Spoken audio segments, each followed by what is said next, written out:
കൽപ്പാത്തി രഥോത്സവം കാണാൻ വന്നിരിക്കുകയാണ്. നവംബർ 16-ാം തീയതിയാണ്.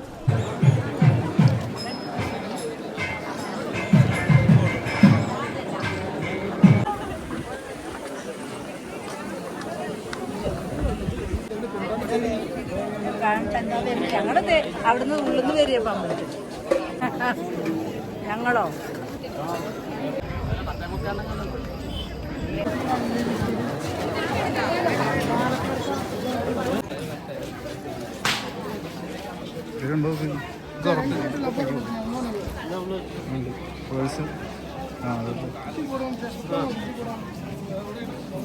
ഓട്ടൊക്കെ തുറക്കണ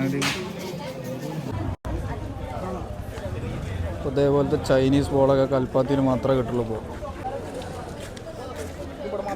ഇതിന് മുന്നുള്ള വീഡിയോസ് കണ്ടു കഴിഞ്ഞാൽ നിങ്ങൾക്ക് മനസ്സിലാവും ഇവിടെ തിരക്കൊന്നും നടക്കുക. പക്ഷെ ഇന്ന് ഫുള്ള് തിരക്കാണ്.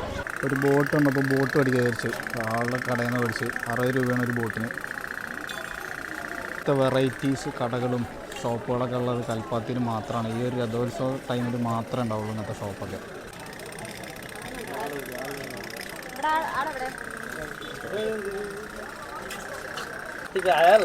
കത്തിപ്പിടിച്ചാ നിങ്ങൾ എവിടുന്ന് വേറെ അറിയാം ഹിന്ദിയിൽ ചോദിക്കേണ്ടി വരുന്നു.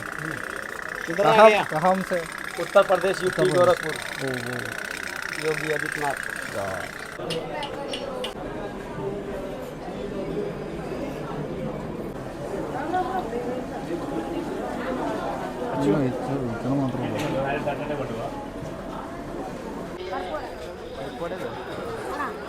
പണ്ടത്തെ സ്വീറ്റ്സ് അല്ലേ?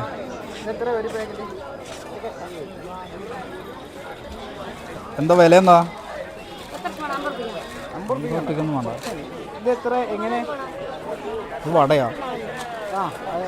10 രൂപയ്ക്ക് മതി. ഇത് 10 രൂപയ്ക്ക്. ഇതെന്താ?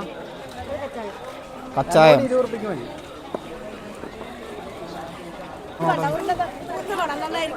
ഏത്? അത് എല്ലായിടത്തും ഉള്ളതല്ലേ? അത് വേണ്ട. വളരെ ഹാർഡായിട്ടുള്ളൊരു സ്വീറ്റാണ്. അന്തക്കരട മഹാഗണപതി അമ്പലം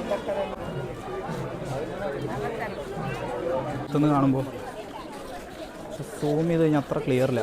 എന്നാലും ഇവിടുന്ന് വ്യൂ ഡയറക്റ്റുള്ള വ്യൂ അടിപൊളിയാണ്. ത്തോട് അടുക്കുമ്പോഴും തിരക്ക് ഇങ്ങനെ കൂടിക്കൂടി വരുന്നുണ്ട്. പിന്നെ 2 സൈഡ് കച്ചവടക്കാർ ഇതൊക്കെ തന്നെയാണ് ഇവിടുത്തെ കൽപ്പാത്തിയുടെ കാഴ്ചകൾ. ആണ് ഒരു രഥം. ഇങ്ങനത്തെ 6 രഥങ്ങളാണ് ഇവിടെ ഉള്ളത് കൽപ്പാത്തിയിൽ. ഈ അമ്പലത്തിനെ പ്രതിനിധീകരിച്ചാണ് ഈ രഥം. അങ്ങനെ ഓരോ അമ്പലങ്ങളെ പ്രതിനിധീകരിച്ചാണ് ഓരോ രഥങ്ങൾ വരുന്നത്. എൻ്റെ ചുറ്റും ആൾക്കാരാണ്. ഇങ്ങനെ ഫോട്ടോ ഒക്കെ എടുക്കാൻ വേണ്ടിയിട്ട് ഫുൾ ആൾക്കാരാണ്. വേറൊരു രഥമുണ്ട് ഇവിടെ. ഇവിടെ ഒരു ലക്ഷ്മിയുടെ അമ്പലമുണ്ട്. അതിൻ്റെ അവിടെ ഉള്ള രഥമാണ്.